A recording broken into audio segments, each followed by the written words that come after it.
Smoking and consumption of alcohol is injurious to health. It both causes cancer.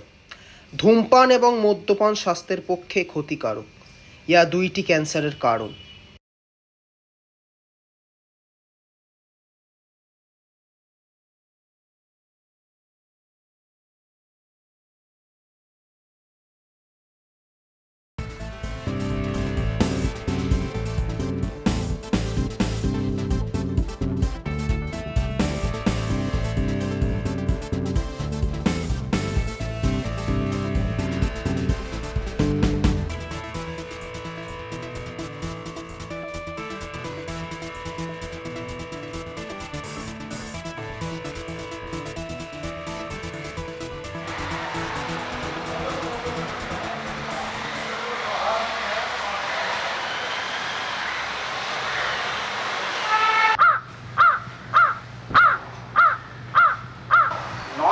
টাকার আয়কর পরিচারিকার চুরির অভিযোগে ধৃত। কালীগঞ্জে পৌঁছে গড়িয়াগামী ট্রেন খালি করার নির্দেশ বিপাকে যাত্রীরা। আচ্ছা আচ্ছা আচ্ছা, ভালো কথা।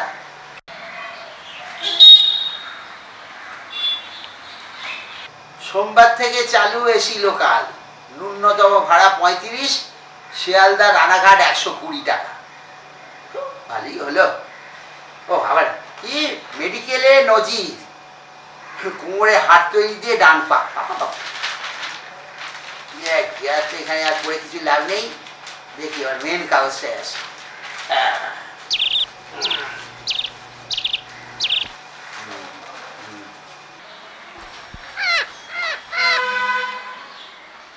মোহালিতে অক্সিজেন প্ল্যান্টে বিস্ফোরণ হত 2। রাজ্যের প্রকল্পে মুখ্যমন্ত্রীর নাম, সুপ্রিম কোর্টে বড় জয় তামিলনাড়ু সরকার। বাবা বাবা, স্বতন্ত্র আসছি। হ্যাঁ, আরে আইটি সেক্টরে রোজই লোক ছাঁটাই করছে রে। হ্যাঁ, প্রত্যেকদিন কাগজে বেরোচ্ছে। তোদের অফিসের আবার কি খবর? সেখানে ছাঁটাই টাটি হবে না তো? দেখ, তাড়াতাড়ি খেয়ে বেরিয়ে যা, অনেকটা দূর তো যেতে হবে। তাই তো দেখছি গো বাবা। আমাদের অফিসেও যে কি এফেক্ট পড়বে বোঝা খুব মুশকিল। তবে একটা উপায় বলতে পারি, আমাদের অফিসের যা বস আছে মনে হয় না আমাদের মতো এত ভালো ভালো লোকজনদের চাকরি ছাঁটাই করবে। দেখা যাক কি হয়। ও তাই? হ্যাঁ, তাই তো শুনছি।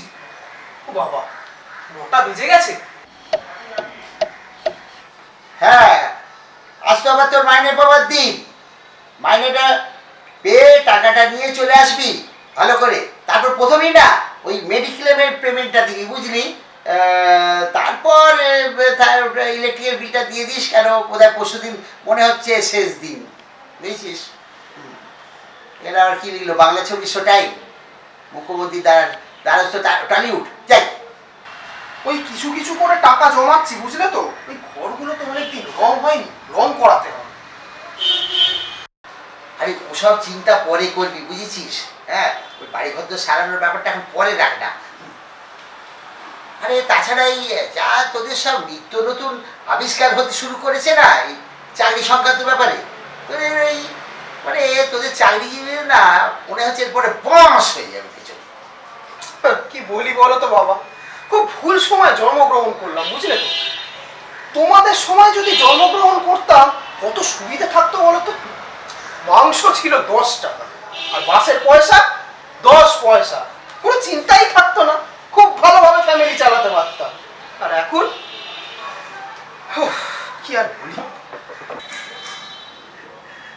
যা বলেছিস। আর দাদুর সময়ের কথাটা বল, তারই অবস্থা ছিল তখন। অফিস করে না ঘন্টা বাজিয়ে লোক দিত, রাস্তায় বলতো লোক নেবো এসো, লোক নেবো এসো। 10 টাকা রোজগার, বুঝেছিস? তাতে 10 জনেরই চলে যেত। কি আর বলবো, কি আর বলবো। সত্যি ভাবাই যায় না গো বাবা, মনে হয় রূপকথার কোনো গল্প শুনছি। যাই হোক, আমি বেরোলাম, ঠিক আছে? অনেকটা দেরি হয়ে গেল, আমি আসছি। তুমি সাবধানে থেকো, খেয়ে নিও। ঠিক আছে, আসছি বাবা, ঠিক আছে? ঠিক আছে, টাটা। টাটা। হ্যাঁ, সাবধানে যা, বুঝেছিস? আর মাইনেটা খুব সাবধানে ব্যাগে করে নিয়ে চলে আসবি। ঠিক হ্যাঁ আছে। হ্যাঁ, টাটা। তুমি সাবধানে থেকো, আসছি। হ্যাঁ, টাটা।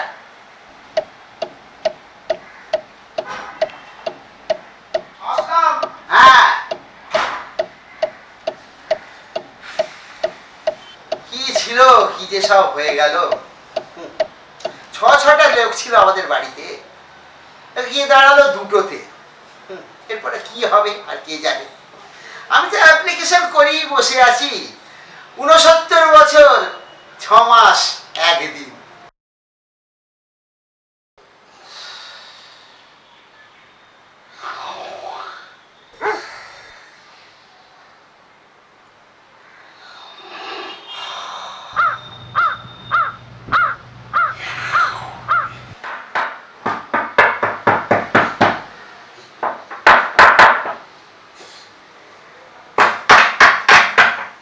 দাঁড়া, দাঁড়া।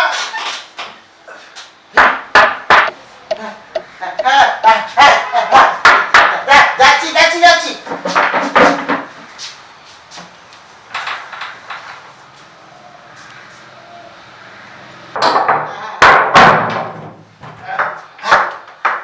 দেখি তুই এখন এরকম ছেলে কেন? ভেতরে চলো বলছি। আয়, আয়।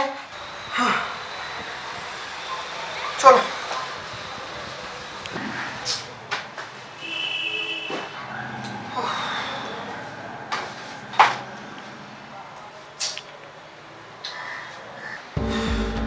আরে আরে আরে, বল বল বল, তাড়াতাড়ি বল। আরে আরে, উফ, টেনশন হচ্ছে তো। আর কি বলি বলো তো, যেটা তুমি ভেবেছিলে, যে ভয়টা পেয়েছিলে, হ্যাঁ, সেটাই হলো গো। মানে চাকরি গেল? চাকরি তো গেলই, আর কি বলবো। আমার বস, আমরা যে প্রজেক্টটা করছিলাম, হ্যাঁ, ওই প্রজেক্টে আমরা 12 জন ছিলাম। হ্যাঁ। আমি, শৈলেশ দা, অনুপম দা, সবার চাকরি চলে গেল। হ্যাঁ, বললো নাকি ওই কি আর্টিফিশিয়াল ইন্টেলিজেন্স এসেছে, ওই রে বাবা। আর্টিফিশিয়াল ইন্টেলিজেন্স না জানলে আর নাকি আমরা চাকরি করতে পারি। রে বাবা। তা আমরা জিজ্ঞাসা করলাম সেটা কি, তো বললো তোমরা যে কাজটা 7 দিন ধরে করছো, সেটা নাকি একটা মেশিন নাকি রোবট, ওটা নাকি 1 ঘন্টায় করে দেবে। তখন বললো তাহলে তোমাদের আর দরকার কি? আমরা অনেক রিকোয়েস্ট করলাম জানো বাবা, কিন্তু কোনো মতেই শুনলো না আমাদের। হ্যাঁ, তা আজকে আর ব্যাংকে টাকা দেয়, এই হাতে 40,000 টাকা ধরিয়ে বললো কাল থেকে আসতে হবে। টাকা আর কি হবে? চাকরি যখন হয়ে গেল, টাকাটা নিয়ে কি হবে? ওরে বাবা, ওরে বাবা, ওরে বাবা। আমি বেকার হয়ে গেলাম বাবা, আমার কি হবে?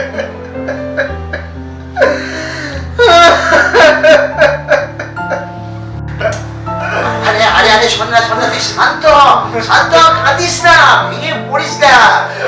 আমার একটা কিছু হয়ে যাবে, আমার চলবে। আরে তুই তো টেকনিক্যাল লোক, টেকনিক্যাল লোকেদের কোনোদিন চাকরির অভাব হয় না। মানছি চাকরির অভাব হয় না, কিন্তু আবার পেতে গেলে তো অনেক কাঠ খড় পোড়াতে হবে। একটা জায়গা ছিল সেটাও আরে চলে গেছে। সেটা ঠিক আছে, ঠিক আছে, হবে হবে হবে। তুই শান্ত হ, তুই শান্ত হ, একটু শান্ত হ।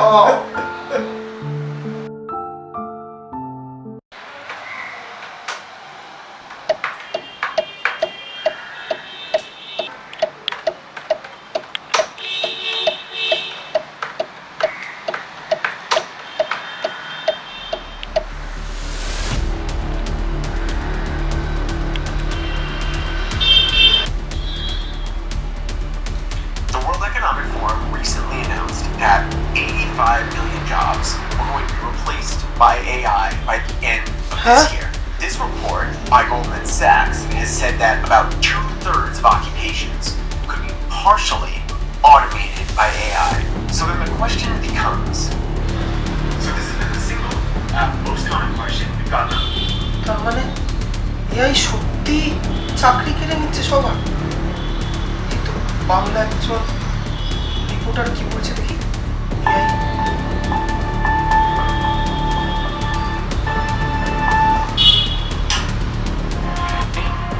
একদিন সাডেনলি অফিসে হঠাৎ করে বলছে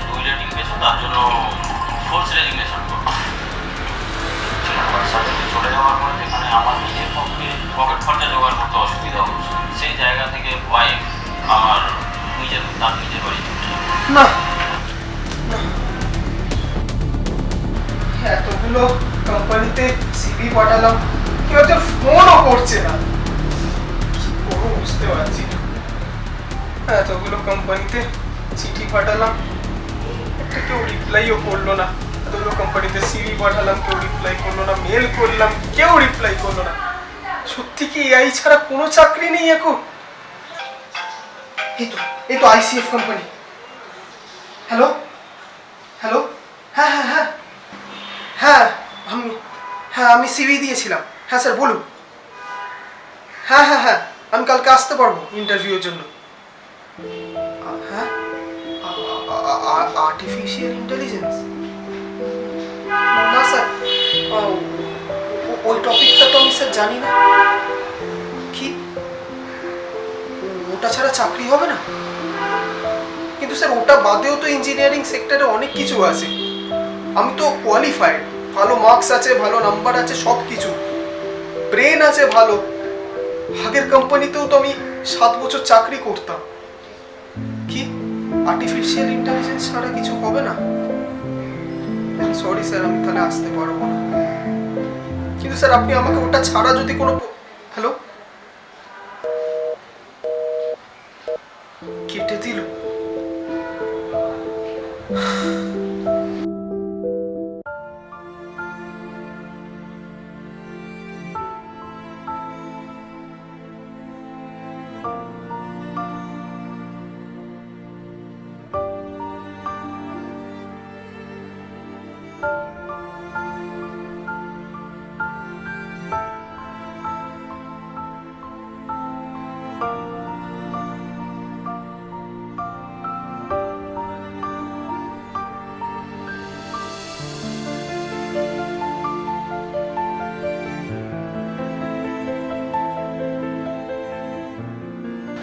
দূর, এখনো কোনো কোম্পানি থেকে মেল এলো না চাকরি।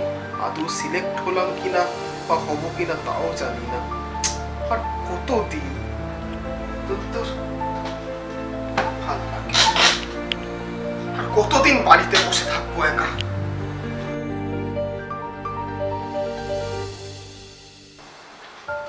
বাবা, আমি মনে হয় আর কোনো চাকরি পাবো না। আরে অত ভাবছিস কেন, ছেড়ে দে না অত ভাবনা চিন্তা। এসব বেশি দিন চলতে পারে না। এখন এরকম চলছে, এখন লাফালাফি করছে, দেখবি কিছুদিন পরে সব মিল হয়ে গেল। এই তোমার এই চিন্তাধারাগুলো না অনেক পুরনো দিনের, বুঝলে তো?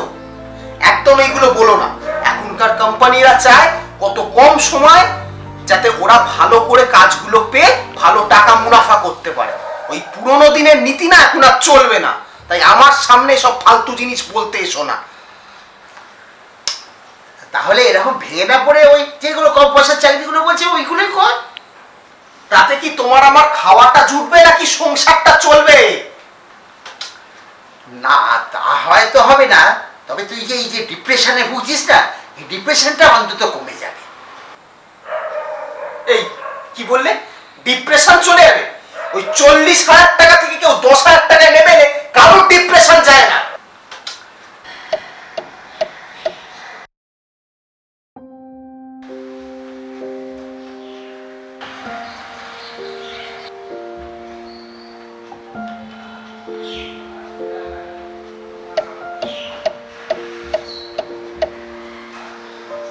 যে ভয় একটা করে আসি।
দরজাটা বন্ধ কেন? কি হলো আবার?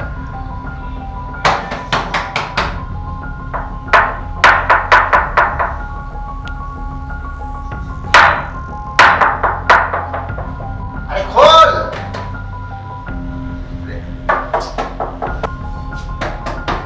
আরে খোল না! আরে কি হলো? ঘুমিয়ে পড়লি নাকি? খোল!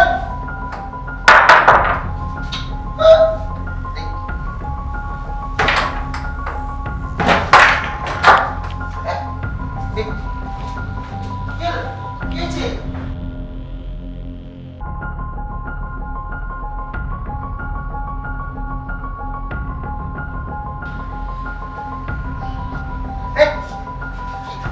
কি হয়েছে? এই কি হয়েছে? কি হলো? হ্যাঁ ভয়েসের কেন? হ্যাঁ প্রিয় বাবা, তোমার 6 জন ফ্যামিলি মেম্বার থেকে আর একজন বাদ গেল আর্টিফিশিয়াল ইন্টেলিজেন্সের জন্য। তুমি আমায় ক্ষমা করো। I quit for artificial intelligence.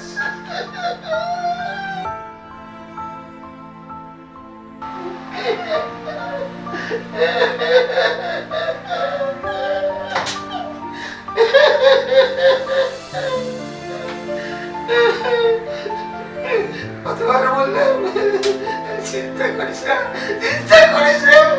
তোকে বললাম চিন্তা করিস না, চিন্তা করিস না। তোকে পড়াবো, আমি তোকে পড়াতাম। চিন্তা করিস না। এই দেখ ফোন আসছে, ফোন এসছে, ফোন এসছে। দেখ ফোনে কথা বল, ফোনে কথা বল। বল আমাকে চাকরি থেকে ছাড়াবেন না, বল আমাকে চাকরি থেকে ছাড়াবেন না। আমাকে দিন, আমি যা প্রজেক্ট আসবো সব পড়ে নেবো, সমস্ত কিছু পড়বো, সমস্ত কিছু পড়ে নেবো। কিছু আমাকে দয়া করে চাকরি থেকে ছাড়াবেন না। আমি অনেক কষ্ট করে চাকরিটা পেয়েছি, আমাকে ছাড়াবেন না।